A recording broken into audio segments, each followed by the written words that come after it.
ಚಂದ್ರು ಲಂಬಾಣಿ ಅವರು ಹೇಳ್ದಂಗೆ ನಾವು ಕೂಡ ಮೊದಲ ಬಾರಿಗೆ ಶಾಸಕರು, ನಮ್ಮದೇ ಆದಂಥ ಕನಸುಗಳಿದ್ದಾವೆ. ಕ್ಷೇತ್ರದ ಜನತೆ ನಮ್ಮ ಮೇಲೆ ಭಾಳಷ್ಟು ನಿರೀಕ್ಷೆ ಇಟ್ಕೊಂಡು ಮತ ಚಲಾಯಿಸಿ ಗೆಲ್ಲಿಸಿದ್ದಾರೆ. ಹಾಗಾಗಿ ಅಡ್ಡ ಮತದಾನ ಅಂತೇಳಿ ನಿನ್ನೆ ರಾತ್ರಿಯಿಂದ ನಾವು ಕೇಳ್ತಾ ಇದ್ವಿ. ಲಿಂಗರಾಜ್ ಪಾಟೀಲ್ ಅವರಿಗೆ 3 ಮತಗಳು ಕಡಿಮೆ ಬಿದ್ದಿದ್ದಾವೆ ಮತ್ತು ರಘು ಕೌಟಲ್ಯ ಅವರಿಗೆ 1 ಮತ. ಆ 4 ಬಂದು ನಮ್ಮ ಚಂದ್ರು ಲಂಬಾಣಿ, ಕೃಷ್ಣ ನಾಯಕ್ ಮತ್ತು ದುರ್ಯೋಧನ ಐಹೊಳೆ ಮತ್ತು ನಮ್ಮ ಭೈರತಿ ಬಸವರಾಜ್ ಅಂತೇಳಿ 4 ಜನ ಹೆಸರು ತೋರಿಸಿದ್ರು. ಕೃಷ್ಣ ನಾಯಕ್ ಮತ್ತು ಚಂದ್ರು ಲಂಬಾಣಿ ಅವರು ಅವರಿಗೆ ವೋಟ್ ಮಾಡಲಿಕ್ಕೇನೆ ಆ ಪಟ್ಟಿಯಿಂದ ನಾವಿಲ್ಲ, ಮತ್ತು ನಮಗೆ ND ಅಭ್ಯರ್ಥಿಗೆ ವೋಟ್ ಮಾಡಲಿಕ್ಕೆ ಪಟ್ಟಿಯಲ್ಲಿ ಸೇರಿಸಿದ್ರು. ಹಾಗಾಗಿ ಈ ರೀತಿಯ ತಪ್ಪು ಸಂದೇಶಗಳು ಹೋಗಬಾರ್ದಂತ ನಾವು ವಿನಂತಿ ಮಾಡ್ತೇವೆ.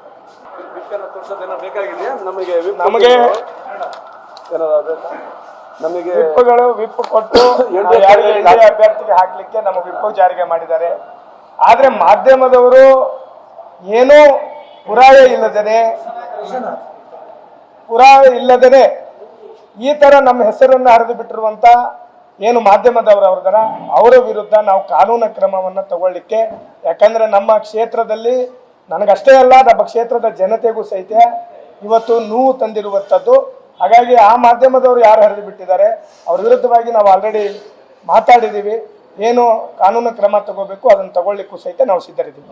ಧನ್ಯವಾದಗಳು. ಚಂದ್ರು ಲಂಬಾಣಿ ಅವರು ಹೇಳ್ದಂಗೆ ನಾವು ಕೂಡ ಮೊದಲ ಬಾರಿಗೆ ಶಾಸಕರು, ನಮ್ಮದೇ ಆದಂಥ ಕನಸುಗಳಿದ್ದಾವೆ. ಕ್ಷೇತ್ರದ ಜನತೆ ನಮ್ಮ ಮೇಲೆ ಭಾಳಷ್ಟು ನಿರೀಕ್ಷೆ ಇಟ್ಕೊಂಡು ಮತ ಚಲಾಯಿಸಿ ಗೆಲ್ಲಿಸಿದ್ದಾರೆ. ಹಾಗಾಗಿ ಅಡ್ಡ ಮತದಾನ ಅಂತೇಳಿ ನಿನ್ನೆ ರಾತ್ರಿಯಿಂದ ನಾವು ಕೇಳ್ತಾ ಇದ್ವಿ. ಲಿಂಗರಾಜ್ ಪಾಟೀಲ್ ಅವರಿಗೆ 3 ಮತಗಳು ಕಡಿಮೆ ಬಿದ್ದಿದ್ದಾವೆ ಮತ್ತು ರಘು ಕೌಟಲ್ಯ ಅವರಿಗೆ 1 ಮತ. ಆ 4 ಬಂದು ನಮ್ಮ ಚಂದ್ರು ಲಂಬಾಣಿ, ಕೃಷ್ಣ ನಾಯಕ್ ಮತ್ತು ದುರ್ಯೋಧನ ಐಹೊಳೆ ಮತ್ತು ನಮ್ಮ ಭೈರತಿ ಬಸವರಾಜ್ ಅಂತೇಳಿ 4 ಜನ ಹೆಸರು ತೋರಿಸಿದ್ರು. ಕೃಷ್ಣ ನಾಯಕ್ ಮತ್ತು ಚಂದ್ರು ಲಂಬಾಣಿ ಅವರು ಅವರಿಗೆ ವೋಟ್ ಮಾಡಲಿಕ್ಕೇನೆ ಆ ಪಟ್ಟಿಯಿಂದ ನಾವಿಲ್ಲ, ಮತ್ತು ನಮಗೆ ND ಅಭ್ಯರ್ಥಿಗೆ ವೋಟ್ ಮಾಡಲಿಕ್ಕೆ ಪಟ್ಟಿಯಲ್ಲಿ ಸೇರಿಸಿದ್ರು. ಹಾಗಾಗಿ ಈ ರೀತಿಯ ತಪ್ಪು ಸಂದೇಶಗಳು ಹೋಗಬಾರ್ದಂತ ನಾವು ವಿನಂತಿ ಮಾಡ್ತೇವೆ. ವಿಪ್ಪನ್ನು ತೋರಿಸೋದೇನೋ ಬೇಕಾಗಿದೆಯಾ?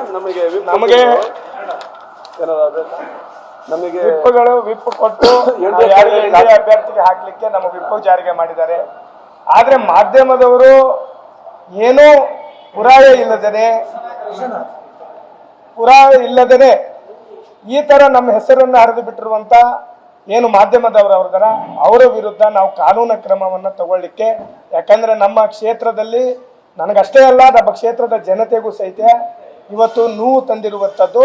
ಹಾಗಾಗಿ ಆ ಮಾಧ್ಯಮದವರು ಯಾರು ಹರಿದು ಬಿಟ್ಟಿದ್ದಾರೆ ಅವ್ರ ವಿರುದ್ಧವಾಗಿ ನಾವು ಆಲ್ರೆಡಿ ಮಾತಾಡಿದ್ದೀವಿ.